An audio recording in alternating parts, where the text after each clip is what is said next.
David Aldridge, what's going on? Yes, sir. How you doing, young man? You all right? I be seeing you in 2K every day. There you go. Drummond, how would you describe this season? I know it was tough for all of you, but just when you sort of the immediate reflection on The immediate reflection. I think it was an interesting year. A lot of things that were out of our control. You know, we can't control injuries. We can't control guys not being available. I think it's a good thing because it doesn't get any worse than this. so I think at this point we just have to recover. Everybody get healthy, come back ready to play next year. I'm looking forward to a great season. I know the guys that we brought in are ready to, help us get back on track again. And that's really it, though. I know this is a big caveat to put on it, but if you set aside health, which I know was a challenge for you and a lot of other guys this year, what was the toughest part about this season for you to deal with? I think availability. I think not knowing who we're going to play with on a nightly basis is probably the toughest part. It's hard to build chemistry like that, right? I think once we get that in line, when guys are healthy and able to play, I think once we have a structure and more so of the chemistry piece where guys are playing more games than not, I think we'll be fine. I don't think there's a reason why we can't be a top team in this league. And do you think, on your end, physically, you have a handle on getting yourself right? Yeah, I'll be fine. I'll be fine. It's just one of those freak things that require rest.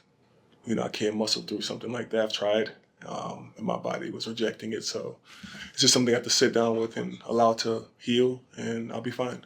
Heading into the offseason, obviously you have a decision to make, like with the player option and everything. Is this still a place that you can see yourself and be a big contributor like on this team? I mean, this is something I said from the first day I got back here. I feel like there's more work to do. There's stuff that's missing that I haven't completed here yet, which is winning at the highest level.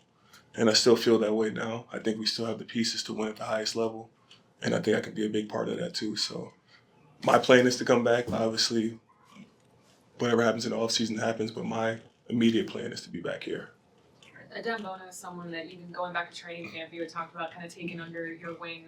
He obviously got a lot of playing time here down the stretch and performed well. Just where have you seen the most growth in him? His confidence. Yeah.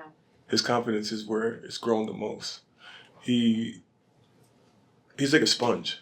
Anything that the coaches tell him or I tell him or any of the other vets tell him, he soaks it in and then he tries to apply it into the game or whether we're in practice or the game, he does a very good job of applying it. And with that tool, I think he's going to be very successful in this league. His motor is higher than anybody I've seen in my time, and his want to be good is really going to take him far. We remember last summer, I guess Joel helped sway you to come here. Right. Have you spoken to him? And a lot of people would just like to know his outlook, what he's hoping for after this latest surgery. That's a question you got to ask him. I'm not in that man's mind, but what I do know is he's trying to get healthy like the rest of us. We all want to be here. We all want to win at the highest level. I think with the surgery he's getting, I think he'll just need time to recover and he'll be back to his old self. So just got to give him some time, be patient, and Andre, how would you describe your first season under Nurse? It was good. It was different. I've never played for a guy like Nick before who is more laid back and allows his guys to kind of figure it out. But he's also very intelligent too, and he knows the game very well. Obviously, he's won a championship and he's been very successful in his career. So I think having another year under my belt with him, I think our chemistry together will be a lot better because he's never coached me either. So he's still trying to figure me out as well. You spent your first sort of half season here with Tyrese when he was sort of coming into his own. I guess now that you've been with him for a full year, in his fifth year, I guess, how have you seen him grow since when you had him the first time around when you played him? Yeah, the evolution of Tyrese Maxey has been amazing to watch. Just going into his confidence, the way that he plays, just the chip on his shoulder that he plays with on a nightly basis, and his want to be a leader. I think he's starting to figure it out. Every time I've seen him from years on into being back here, his leadership qualities has grown. You mentioned that more than anything, the toe needs rest. Do you have an idea at this point, how long it's going to take before you can get back to legit basketball activities, or sort of what is the tentative plan, right? Yeah, I'm supposed to get reevaluated next week to kind of see where my progress is, and hopefully I can get back on the court and start getting myself going again. I want to start early this summer again. I started early last year. So my plan is to get myself going pretty early and come back in great shape. Kyle, for you personally, how will you remember this season? Try not to. It was one of the seasons that you really don't want to remember. But the young guys got an opportunity to play, which was important. These guys got an opportunity to show their talents. A lot of injuries hit this team early, late, all through the year.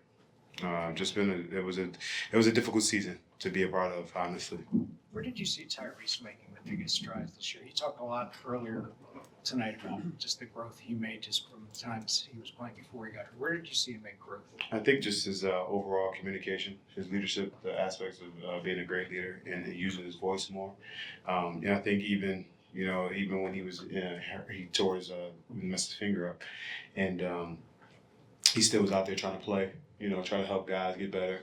I think the maturation of him, understanding what to do in pick and rolls and getting double teamed and trying to make others around him better, it is coming to form. His future is as bright as anybody's in this league, and he's just going to continue to get better. I know he's really going to take the summer and, get his body to a different place and get his mind to a different place and his game to a better place. What stood out to you about like the youngsters? Say it one more time. What stood out to you like about the youngsters this year being able to put reps and minutes on the What floor? was the first part you said? Like what stood out to you? Oh, stood out. They had an opportunity to play basketball, right? A guy like Bona got an opportunity to be out there and, get some good reps, get some game minutes, get some good time out there. A guy like Justin Edwards getting a chance to go out there, show, why he, was the #1 player in high school and get on the floor and get some NBA minutes and those type of things. The young guys, how you get better in this league is repetition and experience. And, unfortunately it came, as a losing season, but these guys got a chance to be on the floor, getting real NBA minutes against NBA competition and NBA coaching. So, you just continue to, you look at these guys and say, all right, now I'm going to the summer and use it to get better. What are kind of the next steps for you as you approach the off season, just to get the hip right and Yeah. just whatever else comes? Yeah. This for me is just continue to, keep the mind and the body as sharp as possible. I think, being a part of the season showed you I want to at least go out winning. And, today was like, we know we was going to not make the playoffs and this and that. But I think I walked in the building today. It was kind of a little bit sad because, we all thought that we would be a little bit playing a little bit longer. And we thought we had a good team and on paper, but you still got to put it down on the floor. So for me, it's just about, I do want to play one more year at a level where I can compete and play and help a team. Even if I'm not playing, I'm just here, or if I am playing. But I still want to play one more year, and hopefully it's here. Beyond the injuries, why did this season not go the way you guys hoped it would and thought it would at the start? I think injuries was a big part of it, Tim. And I know if you want beyond the injuries, I think we never could have no consistency because of the injuries. And, we had to change, schemes offensively and defensively. And Nick had to adjust a lot. And, it was a tough job for him having to adjust, not knowing who's in, who's out, and injuries and hurting, all that stuff. And, we unfortunately lost the league MVP early.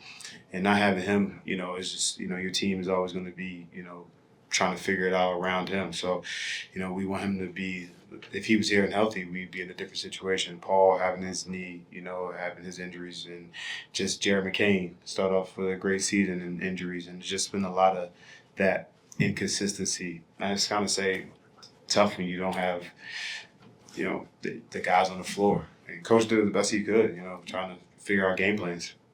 You said you hope it's here the last Yeah. year. What is it about the roster? Obviously, your relationship with Nick. Just what are some of the factors that make you hope that? I just, I have a great relationship with Coach, of course, and I think the pride of being a Philadelphia and playing for Philadelphia is also you want to figure out how to be a part of something different and special. And I think you guys all know how I feel about Tyrese Maxey, and he's the reason like that. It's just been a blessing to be a part of this because he's such a phenomenal kid and a phenomenal talent. So, but this organization, deserves to be at the top of the top, and the city deserves it. So, I want to be a part of that. Hopefully, I can. Kyle, a lot of guys have cited your influence in helping them as some of these young guys as they've gotten minutes. Do you get any satisfaction from that of being able to help some of these guys even when you're not playing and maybe it's difficult moments? Yeah, the only thing is they call me ancient, so it's the only problem I have with it. But this is what I'm here for, man. As a competitor, of course, I want to be on the floor and playing and competing. But as a elder statesman in this league, you get enjoyment out of watching these kids grow.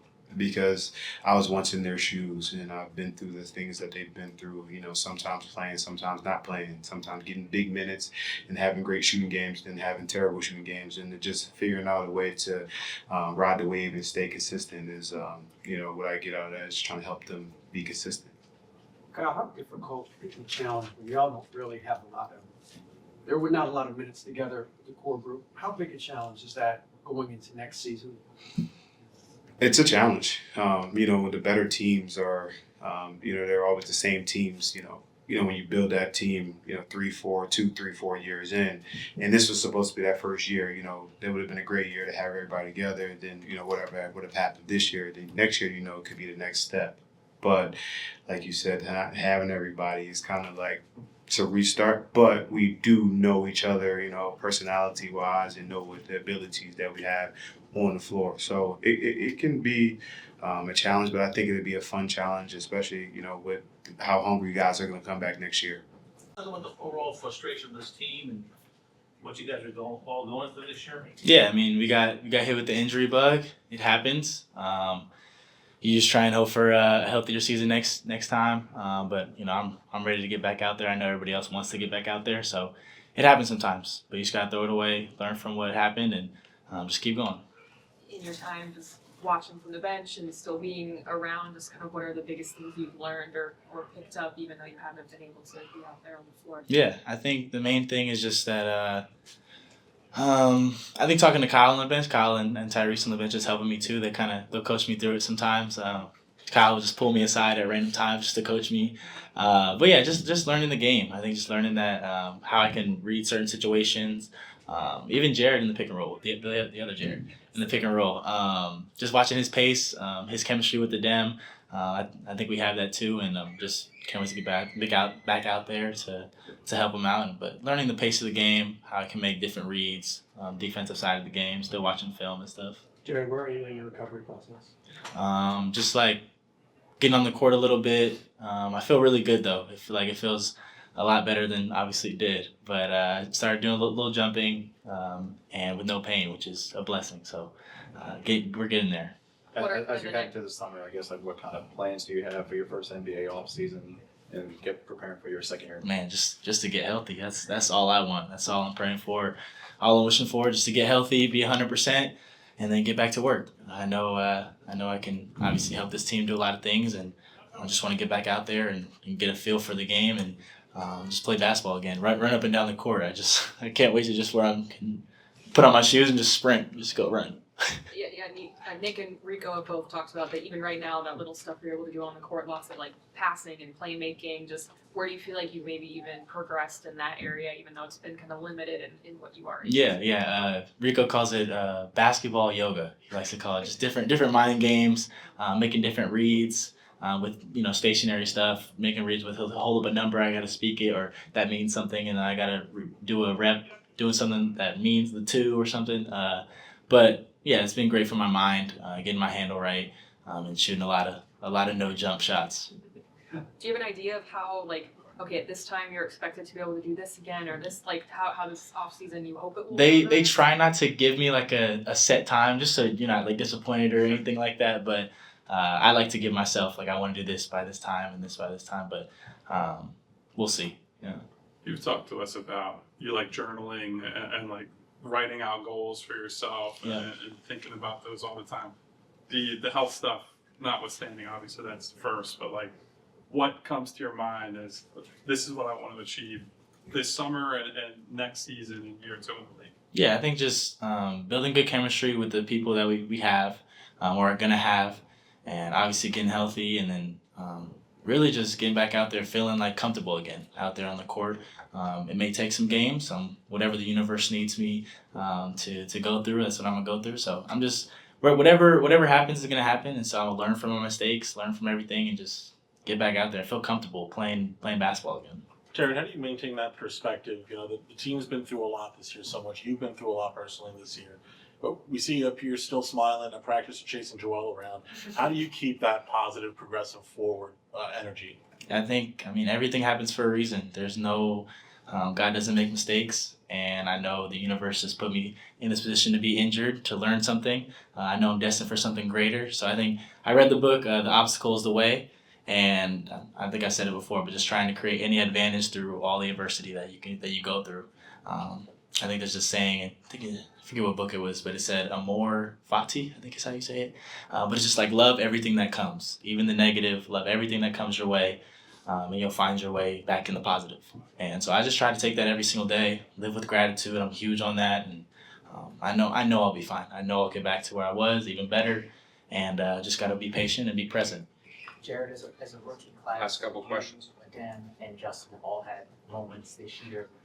What do you guys I wonder what your guys' identity kind of feels like as a group, and what's that like to, there's not a lot of positive to build on this year, but that is a positive to build on for you guys. Yeah, it's always a blessing to have the young guys come into their own and feel like as they did and at their most confident. I think, Bona and Justin have done an amazing job of their growth this year, so it's been cool to just watch them.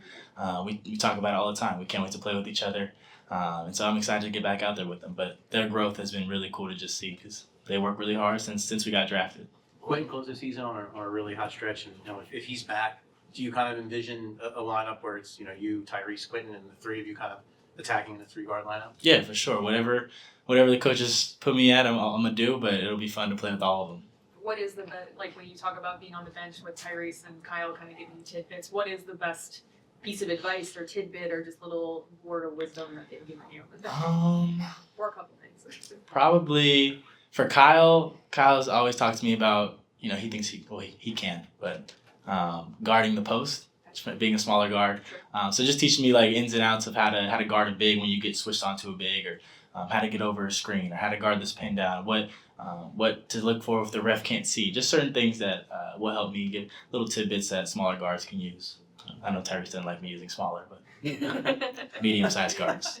Jared, you and Joel, two of the guys who unfortunately spent a lot of time on the bench, hurt this year. So how has your relationship with him evolved over the course of this season? And I guess, what do you think his mood or his emotion is like from what you can tell? Yeah. Being with him a lot this year. Yeah, I think a lot of with Joe, like you see everything, and he's such a just a good dude. Like getting to know him when I was injured, talking to him on the bench, like just a good person. Like helped me through my injury, talk to me, text me, just helps me a lot on and off the court. And so I think obviously it's a lot of misunderstanding with everything he gets, but like I got nothing but respect for him, just the way he handles everything, and I know he wants to play as much as everybody else. So I'm excited to get out there back with him, and it's been really cool to get to know him throughout this injury process.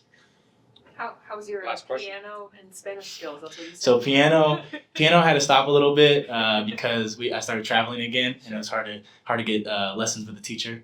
But I'll learn like little parts of a song, just so like if I see it at an event, I'll see a piano, I'll play like one part of it and then leave, and then see it. It'll make it look like I know how to play. Spanish is going good. I think I got like an 80-day streak on Duolingo, so we're getting there. Even if it's one lesson a day, I try to keep up.